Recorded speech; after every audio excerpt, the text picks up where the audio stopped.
Hi friends, నేను మీ రైతుని. ఈ సరడి మొక్కలకి ఈ రకంగా నీరు కట్టాలి, కట్టి ఈ రకంగా చెయ్యాలి. ఈ అప్పం మార్చి ఈ రకంగా కట్టాలి.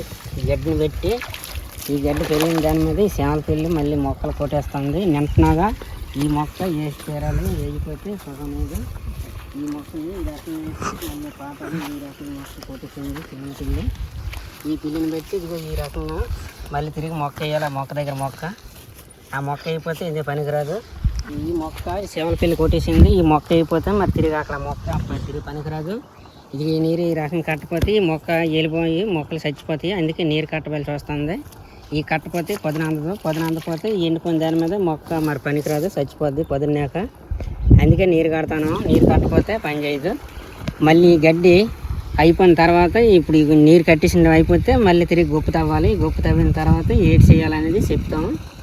నేను చెప్పిన తర్వాత అప్పుడు ఏ రకంగా ఉంటుంది అనేది మేము చెప్తాం. ఆ తర్వాత ఆలకించదు. ఈ పొదను ఎట్టపోతే మొక్కలు చచ్చిపోతాయి. ఈ చచ్చిపోతాయి మరి తిరిగి పనికిరావు కాబట్టి పొదను కడతాను. నీరు కట్టపోతే మొక్కలు ఎందుకు పనికిరావు. మళ్ళీ తిరిగి పొదను ఆరిన తర్వాత గడ్డి తవ్వి చూపిస్తాను. మళ్ళీ ఈడియోలోను ఏ రకంగా తవ్వాలి, ఏ రకంగా గొప్ప తవ్వాలి, ఏ రకంగా పెంచాలి, తిరిగి ఏ రకంగా తప్పుల్లో మళ్ళీ తిరిగి వేస్తే పని చేస్తే అనే ఉద్దేశం ఉన్నది. ఈ రకంగా దీన్ని పెంచితే కానీ తిరిగి సొరడు మొక్కలు తిరిగి పనికిరావు.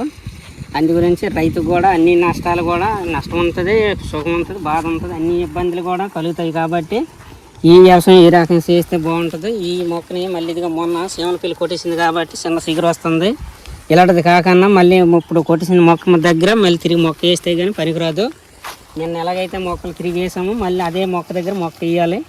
వేసిన తర్వాత మళ్ళీ ఇప్పుడు నీరు కట్టిన తర్వాత ఎప్పుడైతే పొదన ఆరిపోయిందో మళ్ళీ గొప్ప తవ్విన తర్వాత ఈ రకంగా తవ్వుతాం చెప్పి మీకు చూపిస్తాం. మళ్ళీ వీడియోలోను నీరు వస్తుంది, మోటార్ నీరు అది సోలారే మాదేనే, దాన్ని పెట్టి ఇలాగ నీరు వస్తుంది. ఈ కాలాన్ని ఈ మడి కలుస్తుంది. ఈ కలిసిన దాని మీద ఈ 16 నుంచి గొప్ప తవ్వుతాము. గొప్ప తవ్విన దాన్ని బట్టి ఎలా ఉంటుంది అనేది ఈ రకం తవ్వాలో మీకు చూపిస్తాను అనేసి చెప్పవలసి వస్తుంది. ఈ నీరు దగ్గర నీరు తీరి కాలువ కనిపిస్తుంది. నీరు ఎలా వస్తుంది అనేది కనిపిస్తుంది. ఈ 10 కలిసిన తర్వాత తిరిగి గొప్ప తవ్వి రకంగా తవ్వితే బాగుంటుంది. మళ్ళీ వీడియోలోనే చూపిస్తాను గొప్ప. ఇది ఈ రకంగా ఉంది. ఈ సోలార్ ఈ నీరు ఆ కాలాన్ని అలా వస్తుంది. బొడ్డేసి నీరు తెచ్చాము.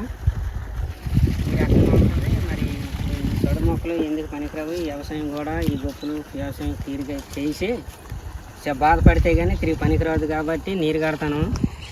మళ్ళీ తప్పులు ఎలాగ వేస్తాము. మళ్ళీ మొక్కలు సేమల పిల్లి కొట్టేసి సెదపురుగు కొట్టేసి అనేక రకాల మొక్కలు చచ్చిపోయినాయి కాబట్టి మళ్ళీ తిరిగి తప్పులు వేయవలసి వస్తుంది. వేస్తే కానీ అక్కడ పని చేయదు. అందుకే ఎంత బాధపడ ఇచ్చేస్తాను. రైతుకి అన్ని ఇబ్బందులు కూడా కలుగుతున్నాయి. మళ్ళీ నెక్స్ట్ వీడియోలోనూ గొప్ప తవ్వి ఏ రకం చేయాలో చెప్తాము.